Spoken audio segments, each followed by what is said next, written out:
Now, Luby, I need you to talk us through this concept of foraging, because if somebody is watching this who feels very inspired to go out there and start foraging for themselves, how do we even begin, and how do we make sure that we're not picking something that isn't safe? Well, I've got a number of things to say about foraging, in fact. You know, when I forage, I'm careful about where I go. At this point in time, there are no permits or anything available. For example, you can get a coastal permit from the post office, which tells you how many mussels you can pick and what fish you're allowed to get and how much seaweed you may collect and so on. So there is some control over making sure that over-collecting doesn't occur. Now for plants, that kind of legislation is not in place yet. So as it stands at the moment, the only foraging that one can legally do is on private property. So in theory, picking num-nums along the council's railway line planting is probably borderline okay, but it's something that you can do.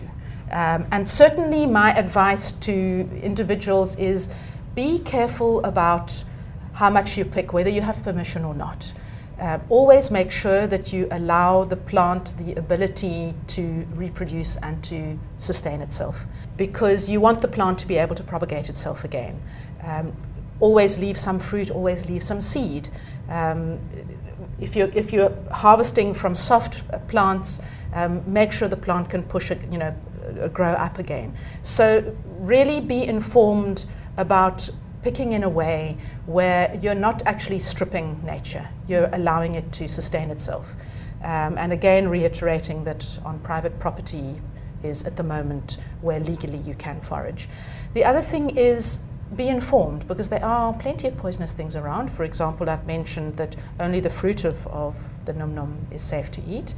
And there is information out there. There are some books, and there's quite a lot of information online as well.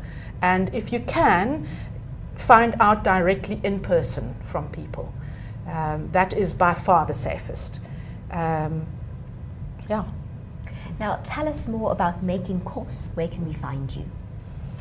Well, I post quite regularly on Facebook, so you can find me as Making Course with capitals, and you can on occasion purchase my produce if you come to talks that I give. So if you follow me on Facebook, I do post there when I'm giving talks. So for example, later this month I'm giving 2 at Stodels in Milnerton and Belleville.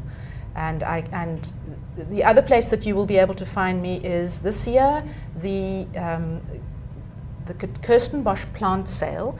The theme is a feast of fynbos. Oh, lovely. I had a stand last year at the sale where I had some of my produce, and then I also had some plants for sale so that people could taste, buy and plant. And so I think that the Botanical Society really got quite excited about this year, that idea then. So this year we're feasting, where the idea that you can eat off our fynbos is being celebrated. So there will be 3 of us who will be showcasing some of our foods. There's Roshana Gray, who works sort of down in the peninsula. She takes foraging courses, and then there's also Kobus van der Merwe, who has a restaurant in Paternoster. He's an amazing chef, and he's a forager on his property there.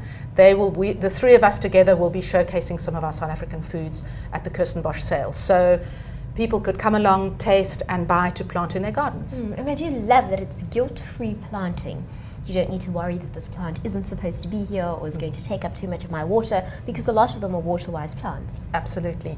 And a lot of these plants these 2 I would say are very well adapted to winter rainfall. The Natal plum, Natal being the sort of telling word, is more of a summer rainfall plant, but it's incredibly well naturalized here. So in fact, once it's been watered for a couple of years, it actually will keep growing without needing to be watered anymore. Really? Indeed. So, I mean, of course, any plant which gets water through a dry season is going to look more lush for it, but it's not going to die on you once it's well established if it doesn't get much water through the summer.